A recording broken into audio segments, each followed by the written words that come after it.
The December snow fell softly on Fifth Avenue, covering the city in white while holiday shoppers rushed past decorated storefronts.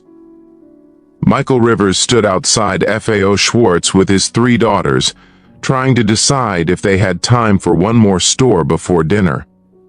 At 37, Michael was doing his best as a single father to triplet 6-year-olds. His wife had died 2 years ago, and he'd learned to navigate parenting alone while running his architectural firm. Today was their annual Christmas shopping day in the city, a tradition he was determined to maintain despite how exhausting it was managing 3 energetic first graders in Manhattan.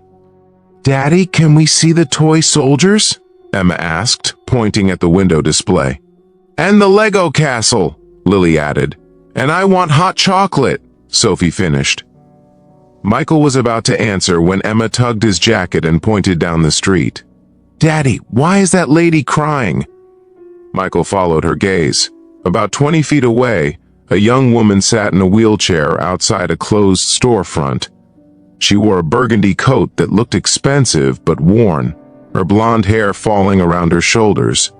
And she was indeed crying, silent tears running down her face. But what caught Michael's attention was what she was doing with her hands. She was signing, rapid, desperate sign language that Michael recognized because his younger brother was deaf. Michael had learned ASL growing up.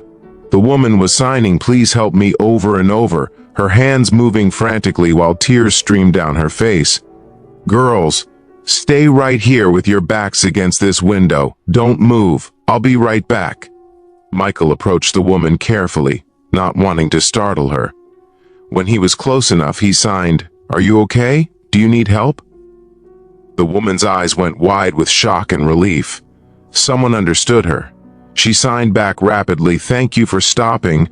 No one else can understand me. I'm deaf. My phone died. I've been stuck here for 2 hours. My wheelchair battery is dead too. I can't call anyone. I can't get home. Please help me." Michael signed back, "I understand. I'll help you. What do you need?" She signed, "I need to get home. I live 10 blocks from here. But I can't move my wheelchair without power, and I can't call anyone because my phone is dead. I've been trying to ask people for help, but no one understands sign language. They just walk past or look uncomfortable and leave." Michael felt a surge of anger at a city full of people who'd walked past a woman clearly in distress, just because they couldn't understand her. He signed, "I'll get you home. My car is in a garage 2 blocks from here. Can you wait here while I get my daughters in the car?" She signed back, "Yes. Thank you so much. I'm Elizabeth." "Michael," he signed back. Then he pointed to his daughters watching from the toy store. "I'll be right back with them and then we'll get the car." He returned to his girls, who were full of questions. "Daddy, what was that with your hands?" Sophie asked. "That's sign language. The lady is deaf, which means she can't hear. She communicates with her hands instead of words, and her wheelchair battery died so she can't get home. We're going to help her." "How do you know sign language?" Emma asked. "My brother, your Uncle David, is deaf. I learned when we were kids so we could talk to each other." Michael got his car and pulled up to where Elizabeth waited. He loaded her wheelchair into the trunk while his daughters introduced themselves to Elizabeth with shy waves. Elizabeth smiled at them, and Michael signed to translate their names. During the drive to Elizabeth's apartment, Michael learned her story through a combination of signing and typing on his phone at red lights. Elizabeth Hartwell, 29, had been a professional dancer until a car accident 18 months ago left her paralyzed from the waist down. She'd been deaf since birth but had built a successful career in contemporary dance where movement was more important than sound. The accident had taken everything: her career, her independence, her confidence. She lived alone now in an apartment her parents helped pay for, struggling with depression and isolation. "Today I forced myself to go out," she signed. "First time in 3 weeks.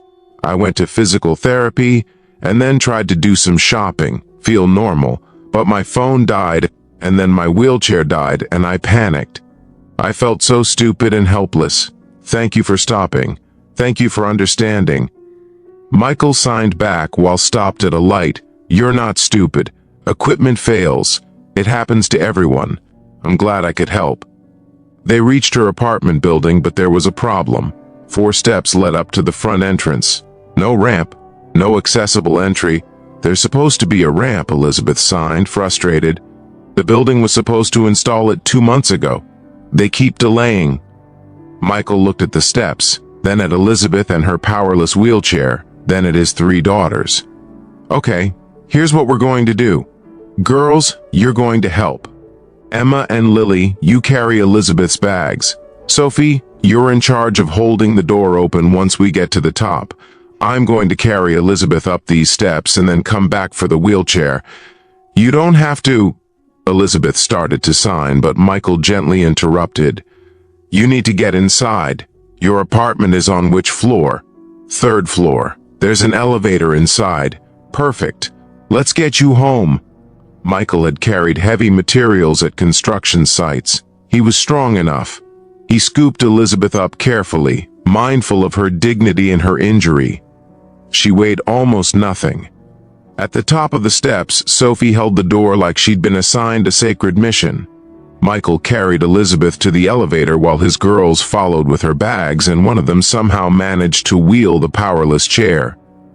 At Elizabeth's apartment, Michael set her gently on her couch. Her apartment was beautiful, but clearly the home of someone who'd stopped taking care of their space. Dishes in the sink. Mail piled up. The kind of gentle chaos that comes from depression. "Thank you," Elizabeth signed. "I don't know what I would have done without you." Michael's daughters were exploring the apartment with the innocent curiosity of children. Emma found a wall covered with photos and posters. "Daddy, she's a dancer. Look at these pictures." The photos showed Elizabeth on stage, her body in impossible positions, her face full of joy and passion. The difference between those photos and the woman sitting on the couch now was heartbreaking. "You were beautiful," Emma said, then immediately looked embarrassed. "I mean, you are beautiful, but you were so happy in these pictures." Elizabeth smiled sadly. Michael translated, and Elizabeth signed back. "That was before the accident. I was happy then. I don't dance anymore." "Why not?" Sophie asked with the directness of 6-year-olds. "You still have arms and hands. You could dance with those." Elizabeth looked at this little girl who'd just said something so simple and so profound. She signed to Michael. "Tell her, that's a very good point. I never thought about it that way." The triplets, fascinated by sign language, asked Michael to teach them some signs. They spent the next hour learning basics while Michael ordered pizza for everyone, charged Elizabeth's phone and wheelchair, and learned more about her life. "I've been isolated since the accident." Elizabeth signed to Michael while the girls played with some toys they'd found in her closet. "My dance friends didn't know how to act around me anymore. My boyfriend left. He said he couldn't handle dating someone in a wheelchair. My parents try to help, but they live 3 hours away. I've been so alone." "That's going to change," Michael signed back. "Starting now. You're not alone anymore." Over the next weeks, Michael and his daughters became regular visitors to Elizabeth's apartment.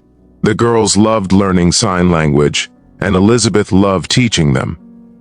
Michael helped Elizabeth find a physical therapist who specialized in adaptive dance.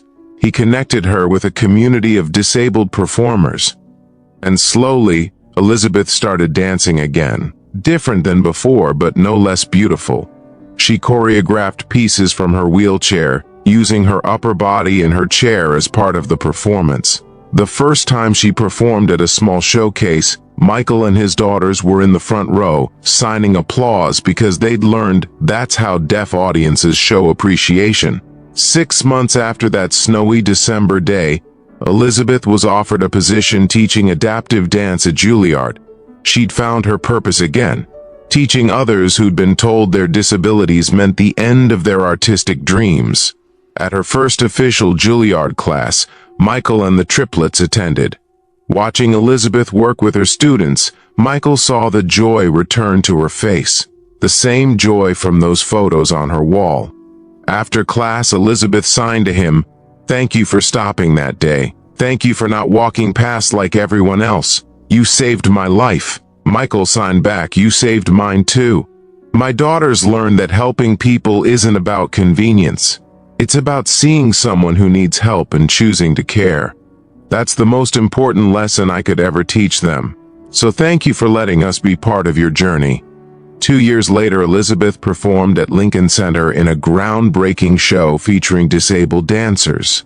The performance was entirely silent, set to vibrations and visual cues instead of music. The audience was a mix of hearing and deaf people, all experiencing dance in a revolutionary new way.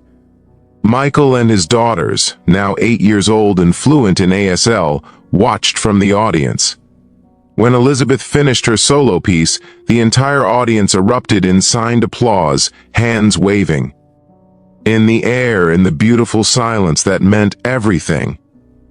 If this story moved you, please like, share, and subscribe for more stories about choosing to help when it's inconvenient. Comment below about a time you stopped to help someone others had passed by. Your story might inspire someone to notice the people around them who need help today.